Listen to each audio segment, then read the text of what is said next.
A internet, um dia, foi vista como uma grande promessa, né? Um espaço de utopia livre para todo mundo. Hoje, muita gente já enxerga a rede num estado de decadência.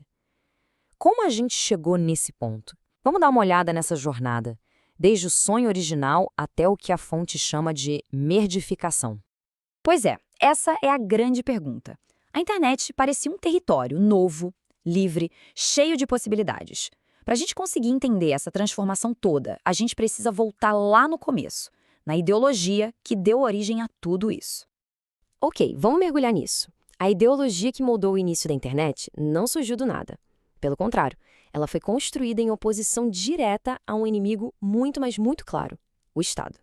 Olha, quem estava lá no comecinho da internet tinha um pé atrás, mas muito atrás mesmo, com qualquer tipo de poder centralizado. Na visão deles, qualquer regulamentação do governo, qualquer tipo de controle, era um ataque direto à liberdade de expressão e à liberdade individual. O Estado era visto como essa entidade que, por natureza, só quer controlar e restringir.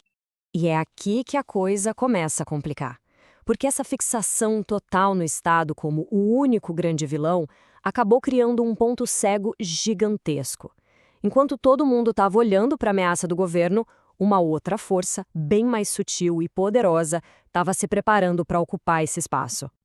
E essa citação aqui, ela resume perfeitamente o pensamento daquela época. A internet era a nova fronteira eletrônica, um território que precisava ser defendido a todo custo.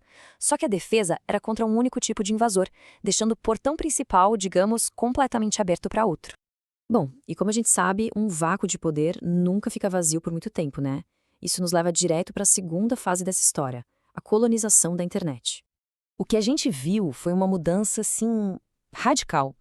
A internet que era aberta, um universo de conexões livres entre sites, blogs, fóruns, começou a ser cercada. Grandes corporações começaram a construir ecossistemas fechados, projetados não para conectar, mas para capturar e manter a nossa atenção presa ali dentro. Para entender isso, a gente precisa falar sobre o conceito de jardins murados. Eles basicamente substituíram aquela interconexão livre da web antiga por caminhos controlados. O objetivo mudou. Não era mais sobre explorar a rede, mas sobre ficar dentro dos muros da plataforma. E aí, dentro desses muros, a realidade passa a ser, digamos, gerenciada. Os algoritmos não são neutros. O objetivo deles é um só: maximizar o engajamento. E isso acaba criando as famosas bolhas de filtro, onde a gente passa a ver só o que reforça o que a gente já acredita. E isso acaba sufocando a diversidade de ideias. Mas, afinal, o que alimenta esse sistema todo? O que está por trás disso? O que move essa engrenagem? É um modelo econômico bem específico que acelera essa decadência, mudando completamente a natureza do que estava sendo vendido.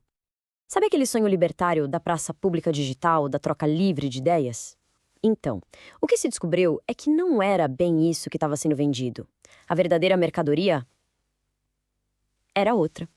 A análise da fonte mostra que o modelo de negócios, que ficou conhecido como capitalismo de vigilância, transformou nossos dados pessoais em mercadoria. A nossa atenção, as nossas informações, tudo isso se tornou o verdadeiro produto, que é vendido para anunciantes e outros interessados.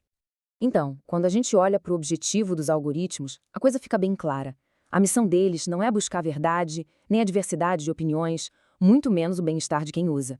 A prioridade absoluta é uma só: maximizar o engajamento, porque é isso que gera lucro. E essa necessidade puramente econômica acaba tendo uma consequência política muito profunda. A fonte defende que, como o conteúdo que gera reações emocionais fortes, tipo medo, raiva, exclusão, é o que mais maximiza o engajamento, os algoritmos acabam estruturalmente privilegiando essas narrativas. Isso transforma as plataformas em poderosos aparelhos ideológicos. E se parecia que a situação já era complicada, agora esse processo todo de degradação está prestes a ganhar um turbo. A gente chega na fase final, que é impulsionada por uma nova tecnologia, e aí a gente chega no conceito central da crítica da fonte, que é a tal da merdificação.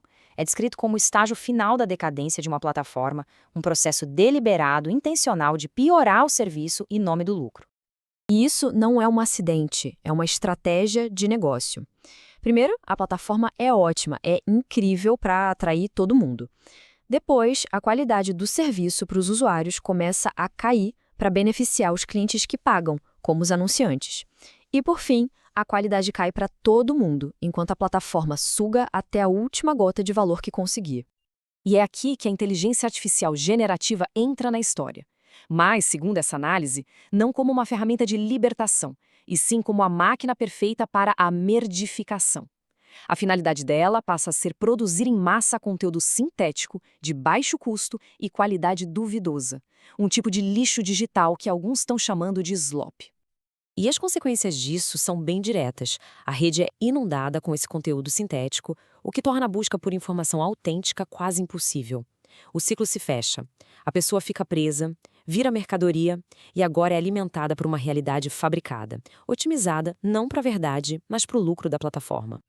Então, vamos conectar todos esses pontos. Afinal, como foi que aquele sonho de uma internet livre se transformou nessa distopia que a gente vê hoje? Essa linha do tempo aqui, ela resume bem essa jornada meio trágica da internet. Começou com uma utopia focada em se defender do Estado. Depois foi colonizada por grandes corporações e dominada pelo capitalismo de vigilância. E hoje a gente chega na merdificação, a degradação final da informação e do debate público. E aqui está a grande conclusão da fonte. O pecado original da internet foi esse ponto cego fatal. O erro não foi ter medo do Estado, mas ter ignorado completamente que a lógica do capital, sem nenhum tipo de controle, invadiria o mundo digital de uma forma muito mais eficiente e completa do que qualquer governo poderia sonhar. E para fechar, fica aqui esse pensamento bem provocador da fonte. A trajetória da internet é apresentada como uma prova de que qualquer nova tecnologia, dentro de um sistema focado na acumulação, corre o risco de se tornar não uma ferramenta de libertação, mas sim de controle, transformando até mesmo os nossos espaços de debate em produtos de baixa qualidade.